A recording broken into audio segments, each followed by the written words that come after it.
Señores, muy pero muy buenas noches. Bienvenidos a una nueva entrega de 3356 aquí en Televisión Nacional.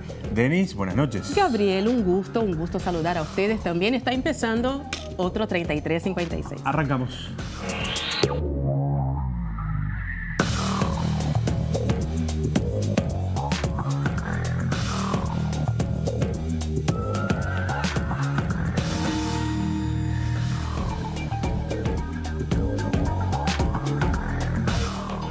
En Uruguay hemos construido una serie de mitos sobre nosotros mismos, sobrevalorándonos, por otra parte, y me da la con sensación. mentiritas, como se dicen acá, piadosas. Exactamente. ¿no? Al parecer somos un pueblo muy solidario, somos una sociedad de puertas abiertas, somos inclusivos, no somos racistas. ¿Uruguay discrimina? ¿Hay racismo más que nada en Uruguay? Los números son elocuentes y parecen indicar que sí, que hay como un racismo estructural y también interpersonal, como en cualquier otro lugar del mundo. Este es el tema de esta noche aquí en 3356. Vamos a ver un informe y después ya vamos a ir con los invitados que tenemos para esta noche.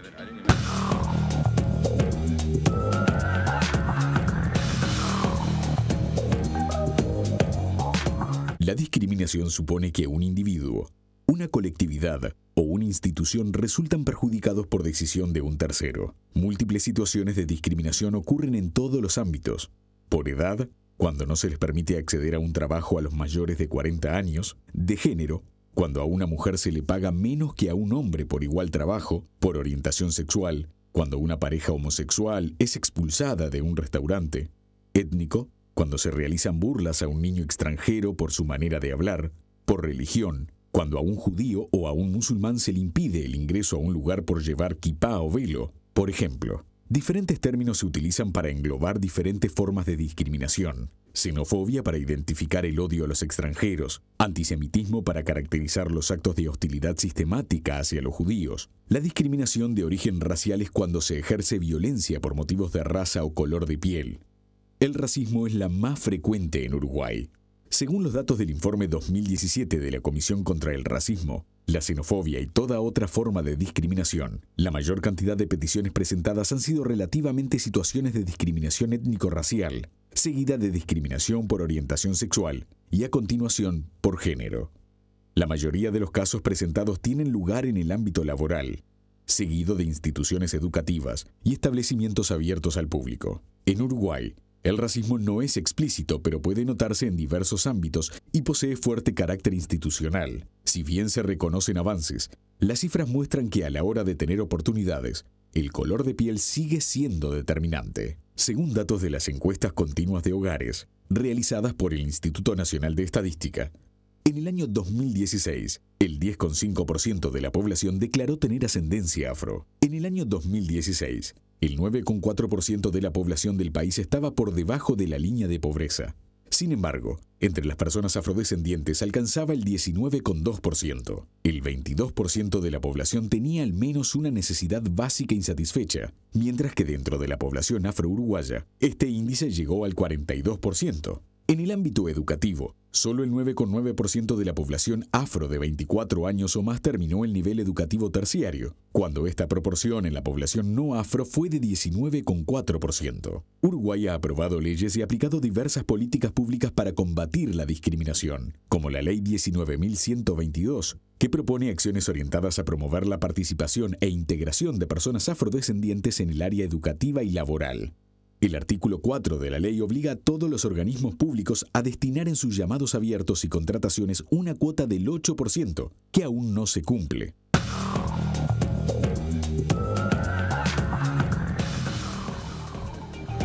Quedó presentado el programa de esta noche. Pueden empezar a comunicarse con nosotros, pueden dejar sus opiniones sobre este asunto. Sus experiencias. Sus experiencias personales, sin lugar a dudas. Exactamente. @3356TNU es nuestro Twitter, allí se pueden comunicar con nosotros. Sí, ya venimos para empezar a entrar un poco más en detalles con el tema de discriminación en general y racismo en particular. Vamos a recibir a Macarena Gómez, que es asistente técnica en Educación en Derechos Humanos y de la Comisión Honoraria contra el Racismo, la Xenofobia y toda otra forma de discriminación. Ya venimos.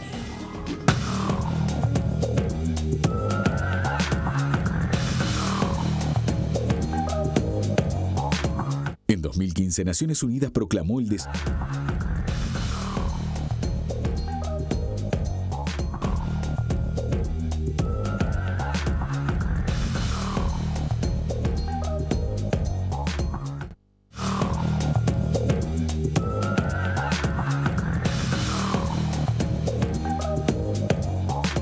En 2015, Naciones Unidas proclamó el Diseño Internacional para los Afrodescendientes, que busca que para 2024 haya cambios jurídicos y culturales que garanticen el respeto a los derechos de esta población. Hoy, en 3356, hablaremos de discriminación.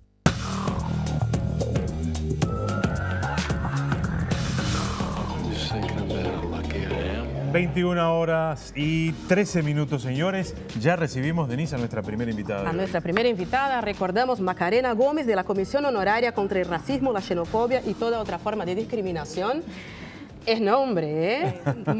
No entra en la tarjeta. No entra en la tarjeta, sí. Gracias por acompañarnos esta noche. Muchas gracias. Macarena, el tema de la discriminación es un tema caro, ¿no? Para nosotros, porque no es por ser afro que uno está más o menos involucrado, todos deberíamos estar. Y creo que la primera pregunta es, ¿qué hace la comisión y de qué forma uno puede utilizar ese servicio, ¿no? Bueno, la Comisión Honoraria, como tú dijiste todo el nombre, contra el racismo, la xenofobia y toda otra forma de discriminación, es una comisión que fue creada por una ley que tiene todo ese nombre también, de lucha contra todas esas cosas. La ley 17.817 en el 2004 se aprobó, se decretó el reglamento en 2006 y a partir de 2007 la comisión empezó a funcionar. Y la comisión tiene varias líneas de acción, es una comisión interinstitucional, o sea que la preside el Ministerio de Educación y Cultura, pero además la conforman otros ministerios como el Ministerio del Interior, el Ministerio de Relaciones Exteriores, el Ministerio de Desarrollo Social, también la Secretaría de Derechos Humanos de Presidencia de la República y 3 representantes de la sociedad civil designados por presidente de la República, entre personas que fueron postuladas por tener trayectoria en la lucha contra la discriminación. Entonces la comisión, como les decía, tiene varias líneas de acción. Quizás la que más se ha difundido, se ha visibilizado, justamente por lo que genera, por lo que vos decías, por usar un servicio, un instrumento de lucha, es la posibilidad de recibir peticiones de casos de situaciones de discriminación. O sea, en la jerga común vienen a ser especies de denuncias. Claro. No le llamamos formalmente así porque en realidad la comisión no tiene esa jurisdicción, esa competencia, pero sí son peticiones, son situaciones, o sea, son solicitudes de estudio de una situación. Entonces la pueden presentar tanto personas que se sientan que han sido víctimas protagonistas de una situación de discriminación, como colectivos o como organizaciones, instituciones, o sea, tanto en lo individual como en lo colectivo. Claro. Y bueno, lo presentan, hay un formato para presentarlo, eso se puede encontrar en la página web, si quieren les puedo dejar ese dato. Pero si lo ponen en internet, comisión honoraria y todo esto, les va a aparecer allí, van a llegar a la página del MEC y tienen todos los pasos para presentar esa petición. Claro. Y bueno. Macarena, hay como cierto consenso a nivel político, a nivel académico, si uno lee distinta bibliografía por ahí, hay consenso con respecto a que en el Uruguay hay lo que se denomina racismo institucional o discriminación institucional, ¿no? Para que, y lo digo porque la gente lo está escuchando, lo escuchó en el informe seguramente en un par de ocasiones y seguramente muchos dicen, a ver, ¿qué quiere decir esto? ¿A qué nos referimos cuando nos referimos a este concepto? ¿El Estado institucionalmente discrimina? Digo, para poner eso en contexto, ¿no? Bueno, sí, se puede decir que tanto existe el racismo institucional como otras formas de discriminación, sí forman parte de las instituciones, pero porque forman parte de la sociedad, porque forman parte de todos nosotros como personas, que somos a veces discriminadas, pero también discriminamos. Y ustedes al principio en el informe nombraban el tema del racismo estructural, que tiene todo un desarrollo conceptual muy importante, que después seguramente lo van a profundizar. Pero sí, eso quiere decir que está naturalizado y que está en la base de nuestra cultura, de nuestras estructuras, de nuestras relaciones, tanto lo personal como... Y que las instituciones las reproducen. Y que las instituciones, al estar formadas por personas, reproducimos también dentro de las instituciones esos vínculos, esas relaciones, y a veces también eso se traduce en las estructuras de las propias instituciones, ¿no? Como ustedes ponían el ejemplo, bueno, las mujeres que llegan a determinados cargos o no llegan, personas con discapacidad que acceden o no a determinados lugares, personas afrodescendientes, y así entonces es que se van generando también políticas públicas, medidas para tratar de reparar esas propias discriminaciones que a veces, aunque no querramos, porque no es que sea una cuestión institucional porque el Estado se lo propone hacerlo, eso tiene que quedar claro, que es una cosa que por más que uno se lo proponga, por eso lo ponía arriba de la mesa, para que quedara claro. No, justamente como se ha identificado, como se sigue identificando, se tienen que tomar medidas y se empiezan a analizar y a estudiar y a proponer políticas públicas, o medidas, acciones. Una de ellas son acciones afirmativas, que también se van a tratar en este programa. Sí. Y bueno, para que las instituciones recompongan esas propias... Claro. Sí. Macarena, tuvimos dos casos que justo van a hablar de los representantes que vamos a tener en Mesa 2. Uno que fue muy sonado en el verano, que fue el caso del hostel, ¿no?, de la costa, que terminó cerrado porque no aceptó una pareja israelí, y después del caso del Banco de Seguro del Estado, que también fue muy sonado. En los dos casos la comisión actuó. Ustedes reciben más... Yo sigo en el tema un poco de cómo un ciudadano común puede llegar a la comisión. Ustedes suelen dar más, no digo atención, pero es más común que colectivos se organicen y armen una denuncia colectiva, un individuo solito puede llegar. ¿Cómo ustedes caracterizan eso? Porque, por ejemplo, con ser seguida en el supermercado, cosa que pasa todo afrodescendiente en Uruguay, yo no voy a la comisión a decir porque hay que buscar pruebas. O sea, ¿de qué forma puede ser funcional eso para reparar algunas cosas, si no todas, no? Sí, es complejo el tema que vos decís de que sí, claro. Una vez que empezamos a visibilizar la discriminación, es impresionante, forma parte de nuestra vida cotidiana y nuestras acciones. Y los formatos que tiene, ¿no? Y muchas formas. Sí. Lo que sí, claro, tenemos que tener claro que cuando hablamos de discriminación estamos hablando de esas diferencias que se hacen, esos tratos diferentes que lo que hacen es restringir a las personas a acceder a determinado derecho o a determinadas libertades de forma igualitaria en el sentido de igualdad de oportunidades. Sí, sí. O sea, la discriminación tiene que ver con los derechos humanos, o sea, tiene que ver con una restricción a los derechos humanos, con un trato diferente, con una violencia, con una relación que hace que esa persona se vea limitada, ¿no? Entonces, en cuanto a tu pregunta de qué es lo que más se ha presentado, en realidad no tenemos hecho una sistematización desde principios de la comisión que pueda dar cuenta realmente, seriamente. De la evolución. Estamos trabajando en eso en realidad, pero de la evolución no te puedo decir hoy si se ha presentado más de parte de individuos o de colectivos, pero tenemos la percepción, sobre todo de los últimos años, y más que nada, en realidad, yo me vinculé a la comisión recién a principios del año pasado, que se presentan más personas individuales en realidad. Yo tenía una idea contraria. No. Se han presentado por lo menos en estos 2 años, más que nada personas que sientan que han sido... por ejemplo, los ámbitos donde más se han presentado tienen que ver con el ámbito laboral. El ámbito laboral, como decíamos en el informe. Sí, o el ámbito educativo. Han sido los 2 ámbitos, aunque el año pasado también creció el ámbito que tiene que ver con los establecimientos privados, pero abiertos al público. O sea, que son de propiedad privada, comercios, grandes establecimientos comerciales. Claro. En este sentido, es interesante porque... De alguna manera, esta metamorfosis que tienen las formas de discriminación, como decía Denis, están metidas en todos los sectores y en todos los ámbitos, ¿no? El ámbito laboral, decíamos, es uno, el ámbito seguramente de la enseñanza también, tanto pública como privada. Que haya denuncias, o no son denuncias, pero para que quede claro, que haya denuncias individuales. y que ustedes vean que se ha incrementado eso, ¿responde a que el tema está arriba de la mesa, que está en el debate público?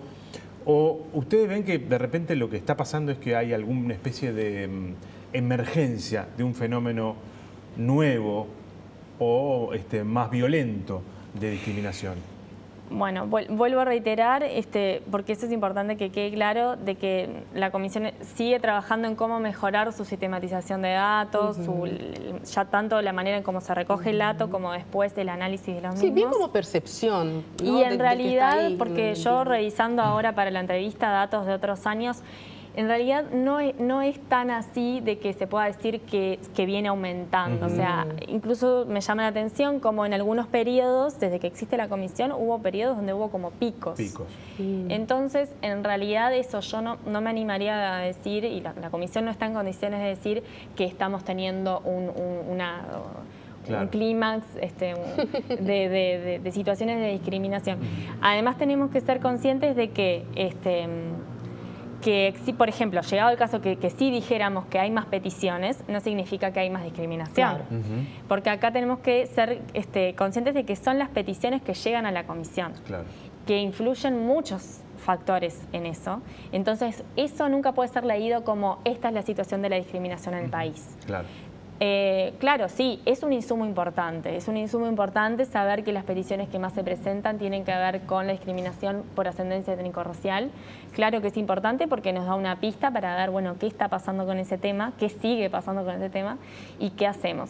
Pero no quiere decir que otras situaciones que se presentan en formato petición a la comisión estén de verdad sucediendo menos. O sea, hay que profundizar. Esto lo digo para... ¿La comisión monitorea el cumplimiento de las políticas públicas en estas áreas? ¿O no tiene allí un área de trabajo? Sí, o trabaja con estas organizaciones, los ministerios. La comisión, claro, está integrada por estos ministerios, estas organizaciones, estos organismos, y trata de articular las distintas políticas y acciones que la integran, llevan a cabo. También articula con otras instituciones que no le integran, por ejemplo con la Institución Nacional de Derechos Humanos. Venimos tratando de sistematizar el tema de, justamente porque la institución también recibe denuncias vinculadas a las violaciones de derechos humanos y gran porcentaje de ellas también tienen que ver con la discriminación. Entonces estamos tratando de articular para no superponernos, para no duplicar y potenciarnos, y estamos trabajando en un protocolo. Trabajamos con el grupo de políticas de equidad racial, que también seguramente después conversarán más, que está integrado por otro montón de instituciones más vinculadas al Estado. Y en realidad la comisión no tiene un rol de contralor. O sea, eso también sí tiene entre sus competencias enumeradas en la ley la función de prestar atención en qué estamos haciendo como Estado y qué está pasando con las situaciones de discriminación, pero no de contralor. Además, fíjense que es una comisión integrada por el propio Estado. O sea, bueno, pero igual también lo que pasa es que nos hacemos permanentemente trampas al solitario en el Estado, ¿no? Tenemos un sistema de leyes que son muy rígidos, pero de cumplimiento flexible. Entonces, legislamos, pero no sabemos si sobre lo que se legisla finalmente se actúa y si por lo tanto la legislación llega a donde tiene que llegar. Pero la comisión plantea un diálogo, ¿no? La comisión se propone, es como contraponer las dos partes y llegar a una especie de diálogo, comprensión del problema, ¿no? ¿Cuál es la tasa? Ya sé, no vamos a hablar de números, pero en general logran ese diálogo. Suponete que yo hago una denuncia de una gran red de supermercados y ¿cómo sigue ese proceso? ¿Hablan, muestran, buscan pruebas? Claro, la comisión recibe la situación y lo que hace es pedirle a la institución que fue denunciada, entre comillas, o la empresa o la persona, porque a veces también es de entre personas. Se le pide información, o sea, una explicación, o sea, se le dice, mira, está esta situación y hay que escuchar, esto tiene que ver con las garantías del proceso, ¿no? Para las dos partes. Entonces se pide información a la otra parte. con esa información se vuelve también a tener otra comunicación con la parte que realizó la petición para ver que esa persona pueda revisar, agregar, decir no estoy conforme, o sea, agregar información y luego con todos los insumos, o sea, con todos los elementos que se recogieron, la comisión se dedica a analizar eso y en base, bueno, a fuentes, conceptos también, leyes, tratados, y bueno, y la perspectiva, hacer recomendaciones. O sea, la comisión no tiene carácter vinculante, o sea, no puede obligar a la otra parte, aunque sea una institución, a tomar una medida, pero sí le recomienda y después puede tratar de seguir lo que ha sucedido con esas acciones. También la comisión puede considerar si se trata de algo que amerite una denuncia judicial, o sea, en el caso de que pueda constituirse un delito. Entonces puede asesorar en ese sentido o puede realizar ¿Y llega a pasar la comisión los antecedentes a la justicia o recomienda a los involucrados que vayan por ese camino? Generalmente con el informe final de la comisión la persona acude a la justicia y lo lleva como un insumo más que acompaña todas las... Ahora, Macarena, vos sos asistente técnica en educación en derechos humanos y me gustó eso, educación en derechos humanos. ¿Cómo se educa? Eso es una parte importante de todo este tema que si no la menciono me iba a ir mal. Claro, porque tiene que ver con esto de que decíamos, ya que está en nuestro mundo, en nuestra vida cotidiana, cómo hacer para transformar lo cultural, para transformarnos a nosotros y a las instituciones. Y bueno, la educación en derechos humanos apunta a eso, apunta a que tengamos el derecho de conocer, no solo conocer los derechos humanos, sino vivir, vivenciarlos y aprender y desarrollar nuestras capacidades para reivindicarlos, ¿no? Entonces, nosotros tenemos una línea de trabajo de la comisión que tiene que ver con la educación en derechos humanos y con la educación para la lucha en contra de la discriminación, de todas las formas de discriminación. En ese sentido, por ejemplo, tenemos un stand que tiene información de varios tipos de discriminación que ofrecemos, así que pueden, quienes estén escuchando, instituciones, comunicarse con la comisión y la idea es que la comisión puede poner a disposición este material y acompañar con algún taller, con alguna charla informativa. Ya lo hemos hecho, por ejemplo, en algún liceo, en actividades masivas de circulación de gente, está bueno también para que se ponga esa información.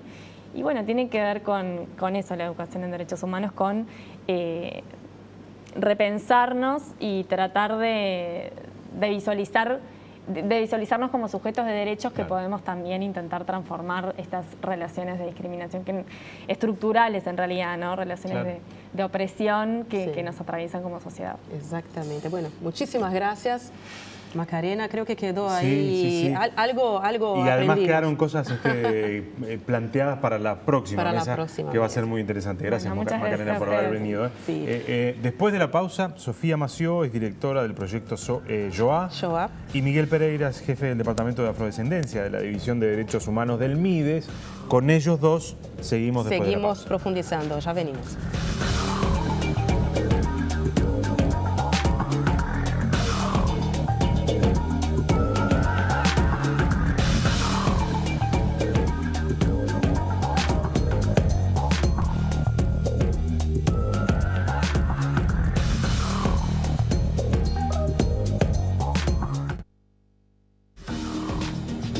Estamos de vuelta con 3356 para seguir profundizando el tema de las discriminaciones en Uruguay. Sofía Mació es directora del proyecto JOA. Sofía, gracias por acompañarnos. Gracias por invitarme. Y Miguel Pereira, jefe del Departamento de Afrodescendencia de la División de Derechos Humanos del MIDES. Miguel, gracias por venir. No, muchas gracias y saludarlos por el programa y por hablar de este tema, ¿no? El racismo y todas las formas de discriminación. Lo primero, y creo que vale la pena desde dos ámbitos diferentes, ¿qué tan tolerantes, qué tan de brazos abiertos somos? ¿Qué tanto toleramos al diferente los uruguayos? Bien. ¿Y qué tanto hay de cierto en ese mito fantástico que nos hemos autogenerado de que somos casi perfectos? Yo creo que parece que somos mucho más de lo que realmente somos. Y me parece importante también hablar de la apariencia, porque no es que estemos, por lo menos en lo personal y también con lo que hablamos con mis compañeros, no es que siempre estamos en un ambiente en el cual se siente hostil y se siente discriminante, pero después igual saltan cosas, existen cosas y es mucho por el detrás, de que te terminas enterando de comentarios o... Bueno, ahora con las redes sociales todos tenemos contactos, todos tenemos amigos con el que uno puede estar charlando en un ámbito y después en las redes ve que opina de una manera que no lo expresa en el vivo y el directo. Entonces también hay una cuestión de percepción que me parece que cambia lo que es la realidad con lo que se muestra, ¿no? Pero al mismo tiempo también tengo que decir, por ejemplo, nosotros que trabajamos con liceos y con UTUS, con instituciones educativas, que no puedo decir un porcentaje, pero son muy pocas las instituciones que no nos han recibido.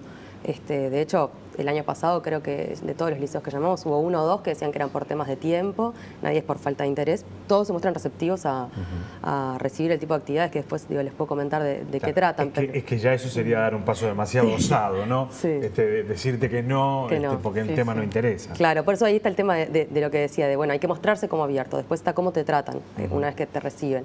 Y no hemos tenido muchos casos, sí han habido, en algunos son los que dicen, bueno, no, sabes que al final voy a interrumpir la actividad, se tienen que ir, pero nos ha pasado 1 o 2 casos en nuestra historia. Este es el 10º año que estamos dando actividades, entonces tampoco son los más, ¿no? Pero digo, hay receptividad, la gente está abierta a hablar del tema y eso para mí es lo más importante, empezar a... Miguel. Lo primero es que cuando hablamos de racismo estamos hablando de una ideología.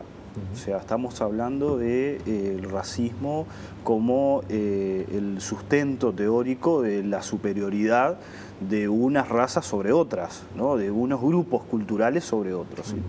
Y me parece importante manifestar esto porque de alguna manera esto, cuando hablamos del tema afrodescendiente, es lo que sustentó durante más de 4 o 5 siglos lo que fue la trata transatlántica de personas que fueron esclavizadas, ¿no?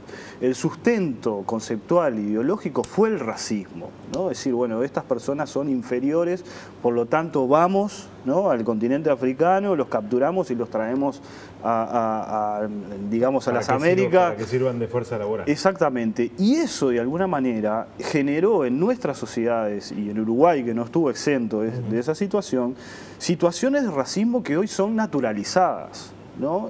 Que se manifiestan a nivel de lo que es la cuestión material, ¿no? Y cuando hablaban de los datos, por ejemplo, ¿no? Los datos de la situación socioeconómica, pero también exacto, y también a nivel simbólico, ¿no? Esto que tiene que ver con las relaciones interpersonales, con hay algunas académicas que hablan del microrracismo, que es esto, ¿no? Digamos en el centro educativo, en el trabajo, cuando vos sentís que están contando un chiste, ¿no?, de negro, de negra, o cuando hacen comentarios que tienen que ver con situaciones raciales.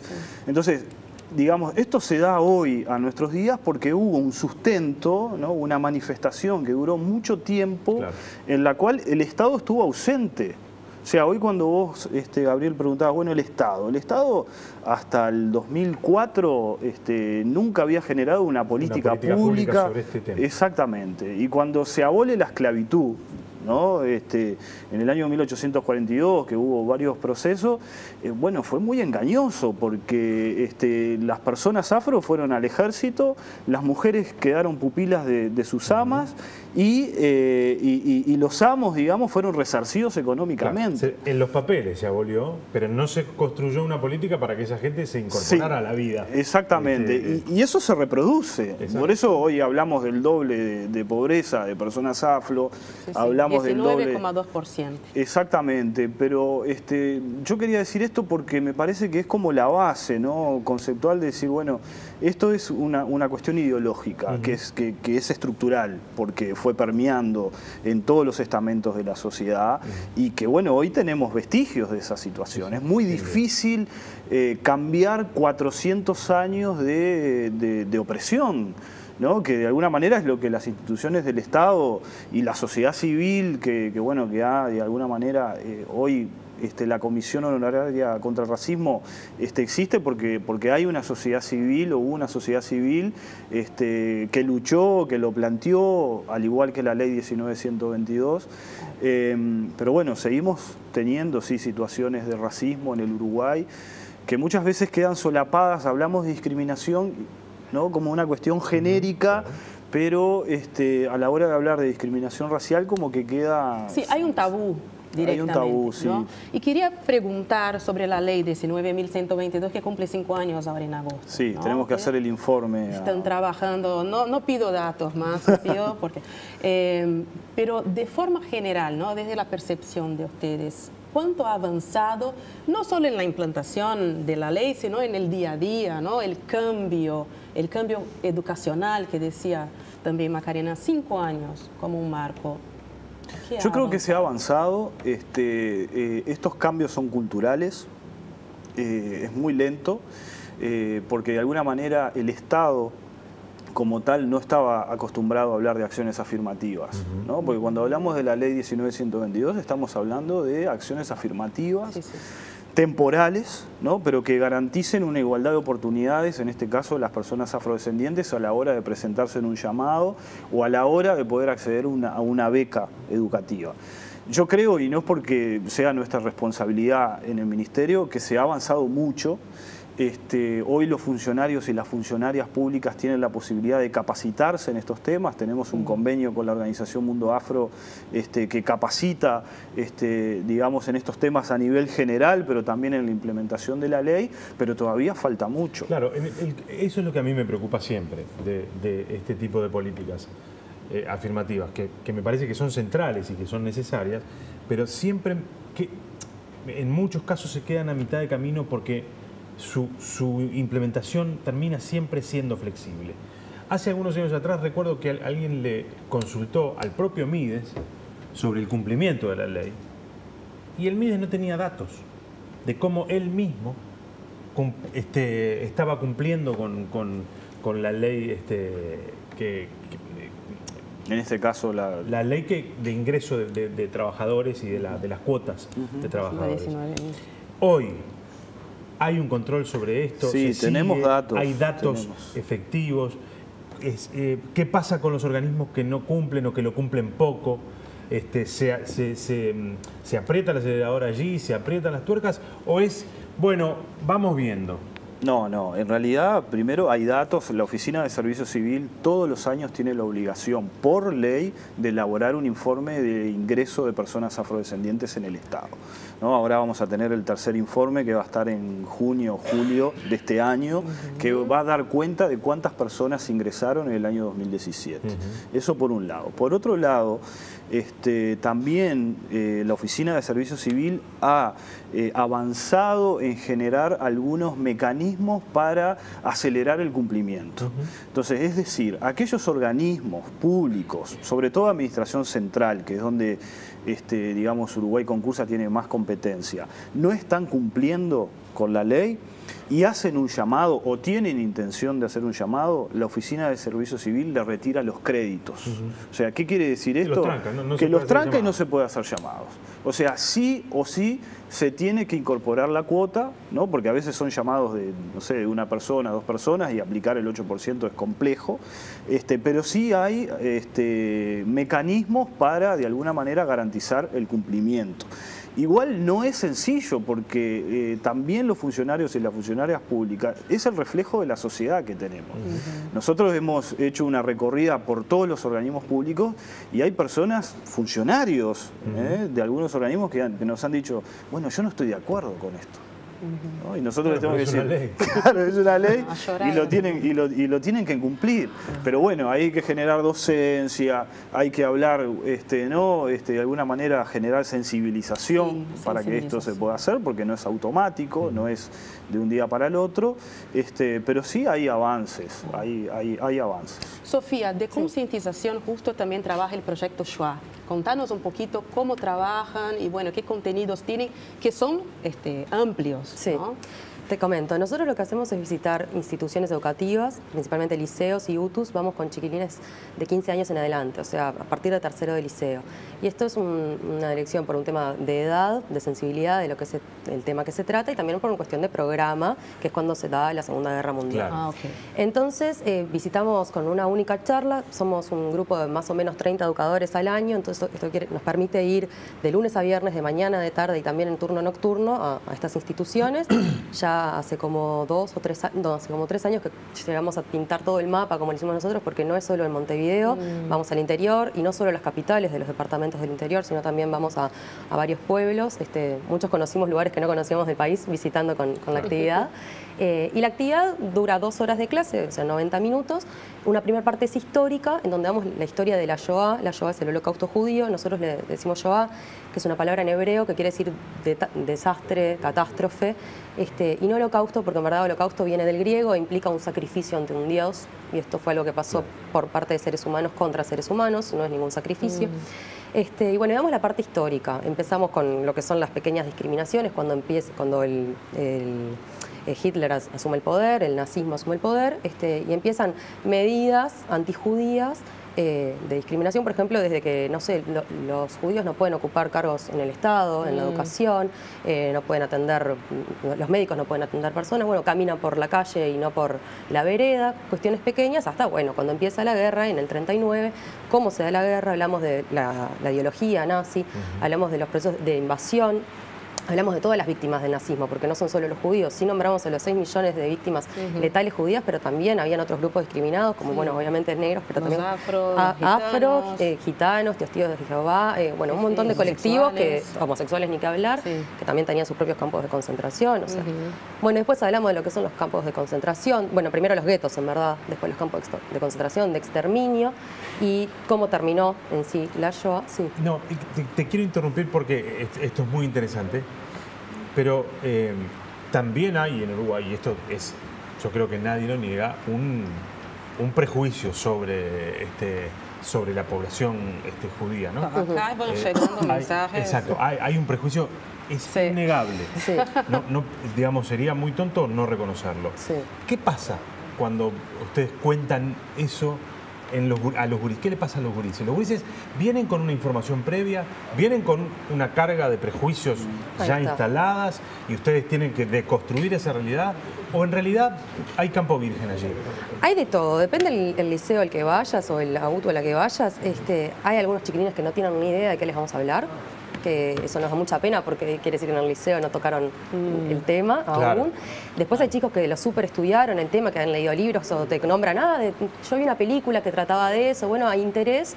Y lo que se nos da mucho, que son chicos que van con un prejuicio, estos judíos que vienen a hablar de esto, que quiero aclarar, no somos todos judíos los que damos las actividades, los que forman Proyecto Shoah, no somos todos judíos, y los educadores no lo son todos, pero bueno, ya empiezan, estos judíos que vienen a dar la clase, y terminan diciendo, mira, yo en verdad no sabía que esto era tan así. Venían con la mochilita cargada. Totalmente, pero también lo que está bueno ver es cómo cambia la percepción. Y nosotros tampoco vamos a hacer, nosotros somos re buenos, vengan a mirarnos, sino vamos a contar historia. Por eso decía, esta primera parte es de historia. Pero la segunda parte, hacemos un nexo con lo que se llaman los justos entre las naciones, que fueron aquellas personas durante la época de la Shoah que no eran judías y que salvaron la vida de al menos un judío sin esperar nada a cambio, ¿no? Y entonces decimos, son personas que no se mantuvieron indiferentes ante las injusticias que estaban sucediendo y poniendo en riesgo sus vidas, porque era lo que realmente implicaba sus vidas y las de sus familias, al salvar a alguien, al tomar acción, cambiaron la realidad de una persona, de una familia, de una comunidad entera. Entonces decimos, si estas personas, que nosotros decimos que son la luz en medio de la oscuridad, tuvieron la fuerza de hacer algo, el no poder quedarse callado, ¿qué podemos hacer hoy nosotros con cosas que estamos viendo? Y ahí empezamos a hablar de la actualidad. Nosotros presentamos que había 5 roles, que son los rescatadores, estos justos, bueno, las víctimas, los victimarios, los cómplices, y decimos en qué, y los indiferentes. Le preguntamos a los chicos en qué rol se ven ustedes más a diario, y no tienen que estar frente a un genocidio para tomar una posición, ¿no? Sí, cosas pequeñas del día a día, ¿no? Exacto, y ahí empiezan con comentarios, bueno, de bullying en el liceo, con discriminación dentro de la casa, por eso pensaba, claro. Sí, sí. No sé si tienen alguna actividad extracurricular o en el barrio, en el propio salón de clases, y empiezan a reflexionar. Yo también tengo un rol, ¿cuál es el que tengo? Y a ver si es el que en el que quisiera estar más a menudo, ¿no? Y ahí empieza la parte de dinámica y grupal. Y a nosotros lo que más nos gusta es cuando ellos comentan, ¿no?, situaciones que les han sucedido y que tienen la libertad de hablar de algo personal frente a todos sus compañeros y se sienten cómodos. Incluso nos pasó hace poquito, el año pasado, en un liceo, donde un chico decía, pero entonces yo soy el malo de la clase, dice. Y todos lo miran duro y dicen, bueno, sí. Y él dice, perdón, y empezar a ver que el chiquilín como uno se empieza a ver también. Claro, ¿no? totalmente. Y cómo es importante hablar, por ejemplo, acá hay un mensaje de un televidente que se llama Domingo Arena, o así se identifica, y dice, si no hiciera un programa sobre la discriminación, sencillamente nadie daría bola al tema. Ese es un gran tema también, que es, bueno, si no se habla, no existe. Claro. ¿No? Ustedes dos, Miguel, sobre todo por el tema de la ley, ¿ven que se ha generado más debate? Sí. Porque todavía es un tema que uno siente un cierto malestar, ¿no? Sí, para llevar a las escuelas. En el sistema político hoy, o al menos cuando se debatieron estas leyes que tienen que allá adelante las acciones afirmativas, estaban quienes decían, bueno, ¿y por qué? Sí, sí, ¿Y claro. por qué ¿por qué hay alguna población que hay que... ¿Y por qué no a estos? Y Me por qué tocó no ir a a- Los números son empezaban, elocuentes. ¿no? Claro, obviamente. Pero Me- hay quien todavía sigue creyendo que no es necesario. Yo creo que hay más debate, hay mucho más debate, pero también creo que estamos ante un proceso reaccionario en la sociedad de justamente cuestionar, ¿no?, fuertemente todos estos temas, estos avances sobre todo, ¿no? Porque estamos hablando de avances en términos de derechos humanos. Sí, ¿no? hablamos de eso en otro Por programa, ejemplo, como una contra, ¿no? reacción. La agenda de derechos, ¿no? Claro. Hoy los temas de diversidad, los temas de afrodescendencia, que creo que son los que están más en debate. Sí, los temas históricos, ¿no? Reconocer la Shoah. Exactamente. Creo que estamos ante, bueno, una sociedad que ha avanzado mucho, hemos avanzado mucho, pero hay sectores muy conservadores que todavía siguen cuestionando estas cosas, ¿no? Que en realidad no es un tema de falta de comprensión, sino de decir, bueno, ¿por qué yo tengo que darle un privilegio a una persona negra por el hecho de ser negra? No estamos hablando de Entendiendo como privilegio. Exactamente, ¿no? Pero cuando otros sectores tuvieron privilegios, digamos, anteriormente, pero no estamos hablando de eso. Lo que estamos hablando es generar más derechos para determinados sectores que históricamente no han tenido, digamos, posibilidades de desarrollo, ¿no? Entonces, cuando se genera una política pública o una acción afirmativa que de alguna manera lo que intenta es generar mayor igualdad de oportunidades, no estamos ni discriminando al revés, ni segregando a esa población, sino estamos generando mayor oportunidad. Claro, ¿no? construyendo oportunidades. Exacto, y generando, cuando se genera una posibilidad de un derecho, no es discriminar, ¿no? Porque yo he escuchado también con otros temas el tema de que, bueno, estamos haciendo política específica para personas negras. Sí, hay políticas que son focalizadas, ¿verdad? Pero que de alguna manera lo que buscan es generar un mayor nivel de oportunidades. Generar una balanza especie de que ajuste. notoriamente está desbalanceada. Es Exactamente. una especie de ajuste para que todos puedan al final llegar. Exactamente, ¿no? exactamente. Bueno, quisiera hablar, ya tenemos poquito tiempo, Sí. quisiera que ustedes hablaran de proyectos, ¿no? Para ese semestre. Sé que ustedes están con el Plan Nacional para el segundo semestre. La Shoah tiene un montón de actividades, entonces un minutito cada uno. Capaz ¿Qué que yo- vamos a ver de Dos de cosas. ustedes? Primero, que desde el grupo de trabajo sobre políticas de equidad racial, que hoy decía Macarena, que es un grupo interinstitucional que fue creado por resolución presidencial, bueno, vamos a preparar lo que va a ser el lanzamiento de la tercera edición del mes de la afrodescendencia, que es en julio, que esperamos visitarlos de vuelta, que van a haber un montón de actividades, pero el lanzamiento va a ser con un enfoque de rendición de cuentas. Ahí los ministerios, todos los organismos van a rendir cuentas de qué están haciendo en este tema. Y después, también dentro del grupo de trabajo, estamos lo que va a ser la preparación del Plan Nacional de Equidad Racial, que va a ser en el segundo semestre de este año, que lo que intentamos es ordenar la política pública en materia de afrodescendencia a través de todos estos organismos que están generando acciones y políticas, pero que necesitamos tener un ordenamiento y una orientación. Digamos, el plan, la idea es que tenga una vigencia de 2 años, o sea, que trascienda esta administración, ¿no? Y poder dejar, digamos, claramente cuáles van a ser las acciones en términos de políticas públicas y también el monitoreo y la evaluación de estas políticas y presupuesto. Claro. Porque Porque una política sin presupuesto, exacto. nada, es Nada. algo escrito en negro sobre Buena blanco. voluntad, Sofía. Nosotros tenemos, bueno, el objetivo principal que tenemos todos los años, que es siempre visitar cada vez más chicos. El año pasado cerramos con 13.900 más o menos chicos visitados, porque se dieron casi 400 actividades en todo el país. Cada vez nos venimos superando. Empezamos las actividades ahora en 2 semanas, a mitad de mayo empiezan las actividades y cerramos en octubre. Y esto se hace llamando a los liceos, llamando a las UTUS, y muchos liceos nos llaman a nosotros pidiendo para volver. Lo cual nos deja contentos porque los propios profesores o se mudan de un liceo a otro y dicen, ay, ahora estoy en uno nuevo y nunca vinieron, por favor vengan. Entonces, como objetivo es visitar la mayor cantidad de chicos posibles y más lugares del país, como les decía más temprano, ir a más pueblos y no tanto siempre, o sea, además de las capitales también agregar pueblos. Y después lo otro que tenemos es que este año va a ser la tercera edición que vamos a hacer de una que se llama el Concurso Nacional de la Memoria y la Coexistencia, que lo hacemos junto a Plan Ceibal y con apoyo del CES, que es un concurso en el que invitamos a chicos que pueden participar de forma individual o también en grupos de hasta 5, con una expresión artística. Puede ser que hagan un afiche, un poema, nos mandan audiovisuales, nos mandan un cuento, con una temática. Este año todavía no lanzamos la temática, entonces la voy a dejar en suspenso, pero en otros años fue la resistencia y los jóvenes en la Shoah, o también fue la Shoah a través de los ojos de los jóvenes, y se invita a los chicos a reflexionar sobre el tema, sobre cómo fue, se puede enfocar cómo fue en ese momento o cómo se ve ahora también, claro, la resistencia de los jóvenes ahora, qué rol tienen los jóvenes hoy.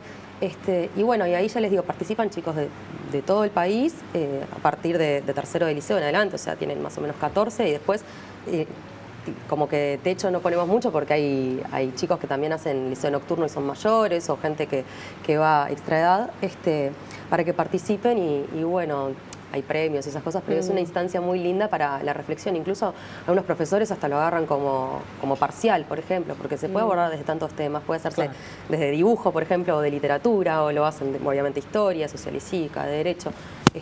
Hacen un trabajo, los invita a agarrarlo de una forma más creativa y poner el tema sobre la mesa, ¿no?